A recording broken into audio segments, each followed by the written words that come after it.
Hey everyone, welcome to a video of the newly designed Samsung Galaxy Watches. As someone who has been in the Samsung ecosystem and had the Galaxy Watch Active 2, this was an exciting announcement. The Galaxy Watch 3 was too bulky for me when it released, and I was really upset to hear there was no Active 3. But this time around, with the redesign, I wanted to test both new models and see which one would be the best for my lifestyle. This is the 42mm Galaxy Watch 4 Classic in the color black. It definitely has more weight to it. It has a more industrial design than the regular Watch 4 while still being less bulky than its predecessor. It comes with a black silicone band and of course the famous and satisfying rotating bezel. When I put this watch on, I feel like a boss. However, I don't like how top heavy the 42mm feels on my wrist. I did try the 46mm and it didn't feel as heavy. When comparing it to the larger size of the Classic, the 42mm actually has more of a bulging dome on the bottom. Maybe to help with the sensors reading the wrist on the smaller size, but this is something to keep in mind when choosing your size if you want this style. This is the 40mm Galaxy Watch 4 and the color black with the black silicone band. The Galaxy Watch 4 no longer has active in the name. However, it still carries on the Active Watch design of being a smaller, thinner watch. It has all the same features as the Classic, minus the rotating bezel. Instead, the Galaxy Watch 4 simulates the rotating bezel on the screen using haptic feedback. One of my favorite things about the Galaxy Watches is how easy they make it to customize your watch. Samsung knows that your watch is part of your life, and you should have the freedom to customize it to fit your style. Samsung watch models allow you to use bands of traditional watches, so your band selection isn't limited but endless.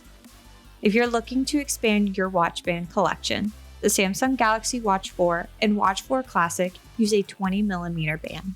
Samsung also allows you to customize quick access to your apps. Just go into your watch, slide to the first application, and press and hold down, and you enter the option to remove, move, or add apps.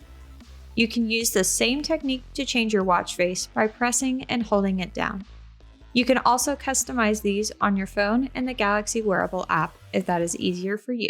These are the first Galaxy watches on a new platform.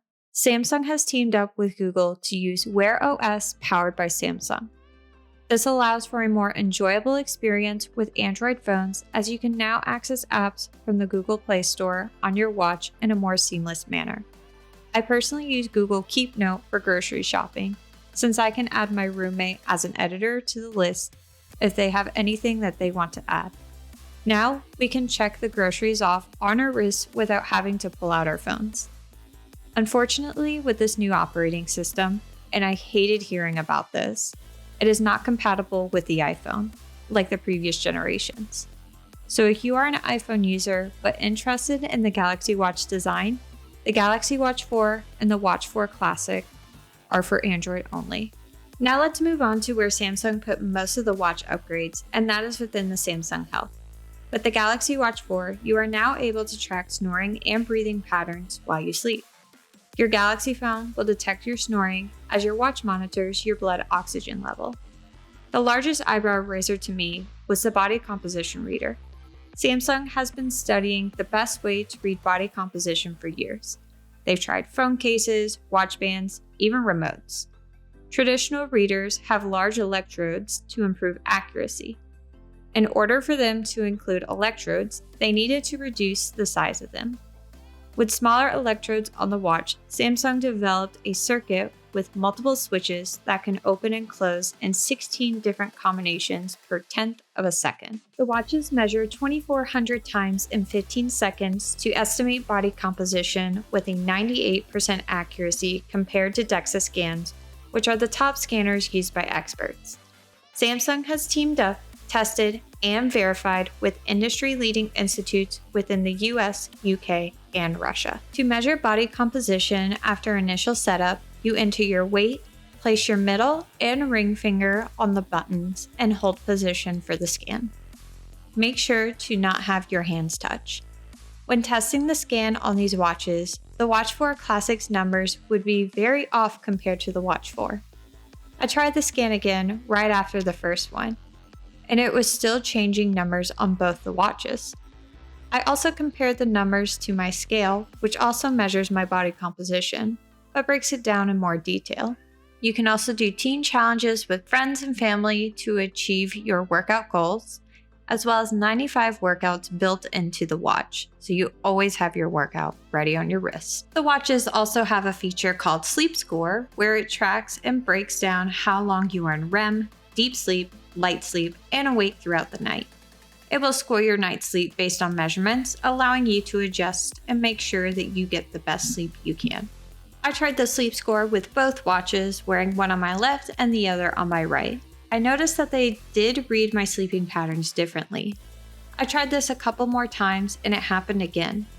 It could be that the sensor on the Galaxy Watch 4 is able to pick up on my habits better than the Watch 4 Classic since it is a flatter design, or the watches sense different patterns between my two wrists.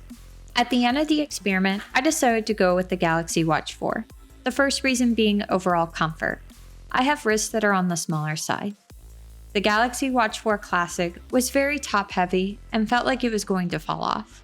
I couldn't find the perfect adjustment to where I thought it could feel good to wear and read my activity. Which brings me to my second reason. Because the Classic model is a larger size, so is the sensor. With my wrist being smaller, I don't think the sensor was able to read my activity correctly. The Galaxy Watch 4 lays closer to my wrist and feels more like an extension to myself, and sometimes I forget I'm even wearing it. My advice to anyone interested in these watches is to try the models on and see how it lays on your wrist. Really think about how it lays on and if the sensors fit. So which one are you interested in? Does the Watch 4 generation excite you, or do you think you'll pass?